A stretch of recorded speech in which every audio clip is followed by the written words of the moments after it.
એક ખાસ ફરમાઈશ થઈ છે બધા અમારા કલાકાર મિત્રોની પણ બે ત્રણ મિત્રો પણ જ્યારે હું અહીંયા આવ્યો સિટિંગ બનાવતા હતા હું ને જીગર મશરૂવાલા ત્યારે પણ બે ત્રણ લોકોએ કીધું હતું કે તમારો અવાજ અમારા આઈડિયા કંપનીમાં વોડાફોનમાં આવે છે એ અવાજ તમે ચોક્કસ અહીંયા રજૂ કરજો.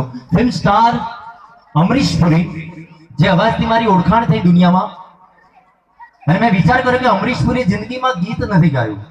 એક લાઈન અમરીશ પુરીને આપું છું, તાકતે રહેતે હૈ તુझको સાંજ સવેરે. અમરીશ પુરી જિંદગીમાં ગીત નથી ગાયું.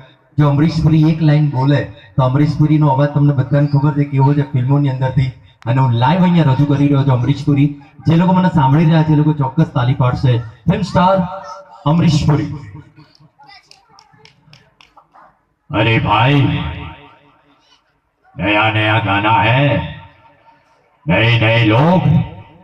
हमारे जमाने में ऐसे गाने नहीं हुआ करते हैं, लेकिन मैं इतना ही कहना चाहूंगा, दिल जले दिल मिले, ताकते रहते हैं तुझको साथ सवेरे, मोगेम्बो. કલાકારોના કૂતરા છે ને અત્યારે એવું ફેશન થઈ ગયું છે કે કલાકારો એમની સાથે કૂતરા રાખે છે. હવે આ લોકો આખી જિંદગી એમની જોડે રહે ને એટલે એમના જેવા થઈ ગયા. એ ભસતા હોય ને તોય ફિલ્મ સ્ટારના અવાજમાં જ એ લોકો ભસતા હોય. એમના ઘરમાં પણ મુંબઈમાં કાર્યક્રમ થયો કે જેટલા ફિલ્મ સ્ટાર છે બધા કૂતરાને ભેગા કરો, બધાને એક માઇક આપો. આ લોકો કેવી રીતે ભસતા હોય. સૌથી પહેલો કૂતરો સ્ટેજ ઉપર આવે દાદામુનિ અશોક કુમાર સાહેબનો કૂતરો. આખી જિંદગી એમની સાથે રહેલો, એમના જેવો થઈ ગયો. માઇક આપ્યું દાદામુનિ અશોક કુમાર સાહેબનો કૂતરો.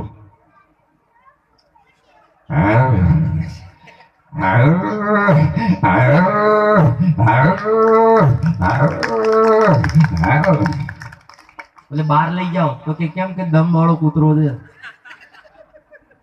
રાજકુમાર સાહેબ નો કૂતરો જાની શબ્દ બોલતા હતા. રાજકુમાર સાહેબ એમના કૂતરાનું નામ રાજકુમાર સાહેબ નો કૂતરો સ્ટેજ ઉપર આવ્યો, માઇક આપ્યું, ભસવા માંડ્યો.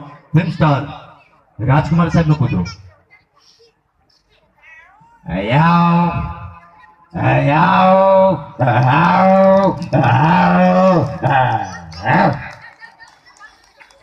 એટલે આ દાદાગીરી વાળો કૂતરો છે. હવે જે કૂતરો આવશે બધાને ગમશે. શક્તિ કપૂર નો કૂતરો. એટલે ટિપિકલ કૂતરો છે યાર. શક્તિ કપૂર નો કૂતરો સ્ટેજ ઉપર માઇક આપ્યું. શક્તિ કપૂર નો કૂતરો. આવો આવો આવો આવો આવો આવો આવો આવો.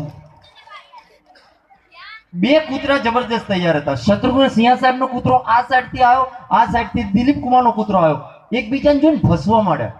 શત્રુઘ્ન સિંહા સાહેબ નો કૂતરો.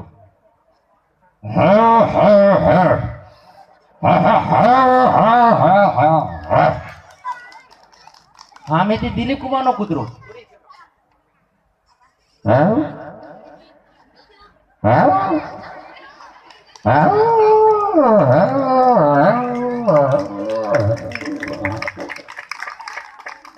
તમે લોકો તો હસો તો તાલી પાડો છો. એક જગ્યા પર મેં આવી રીતે કૂતરાના અવાજ કાઢ્યા, પ્રોગ્રામ પતી ગયો. એક ભાઈ મારી જોડે આવ્યા, મને કે નરેશભાઈ, મેં કીધું આ કૂતરાના અવાજ, મેં કીધું હું જ હતો. મને કે હા મેં પબ્લિક ના હોય તો ભસો. મેં કહું કામ શું છે? તો કે મારું કાર્ડ છે, કાલે રાત્રે 2 વાગે મારા ઘેર આવો. હું તો 2 વાગે પહોંચ્યો ને ચોથા માળે લઈ ગયો. ટેબલ મૂક્યું, પાણી મૂક્યું, પછી કે સામેનું ઘર દેખાય છે? મેં કીધું હા. ભસવાનું ચાલુ કરો. મેં કહું કામ શું છે? તો કે બદલો લેવો છે. મેં કહું મને થોડી વાત તો કરો. એ ભાઈ કે ગઈકાલે રાત્રે સામેના ઘરવાળા એના કૂતરાએ કાલે આખી રાત મને ઊંઘવા નહીં દીધો. આજે એને બતાવવા માંગુ છું, આજે હું લાવ્યો છું. કેવા કેવા અખતરા થાય છે દુનિયામાં. અને એમાંથી કઈક નાની નાની વસ્તુ લઈએ છે. પાકિઝા ફિલ્મ જે લોકોએ જોઈ હતી ગઈ સાલ, ઝી ટીવી વાળા સોમવારે બતાવતા હતા, ગુરુવારે જી મેક્સ વાળા બતાવતા હતા. એમાં એક સીન હતો, જે લોકોએ પાકિઝા ફિલ્મ જોયું હશે. ટ્રેનનો સીન, મીના કુમારી બેઠા છે. અચાનક રાજકુમાર સાહેબ ટ્રેનના ડબ્બામાં એન્ટ્રી કરે છે. મીના કુમારીના પગ જોઈને રાજકુમાર સાહેબ ડાયલોગ બોલ્યા હતા પાકીઝા ફિલ્મમાં. मीना कुमारी ना पग जोन बोला था फिल्म स्टार राजकुमार,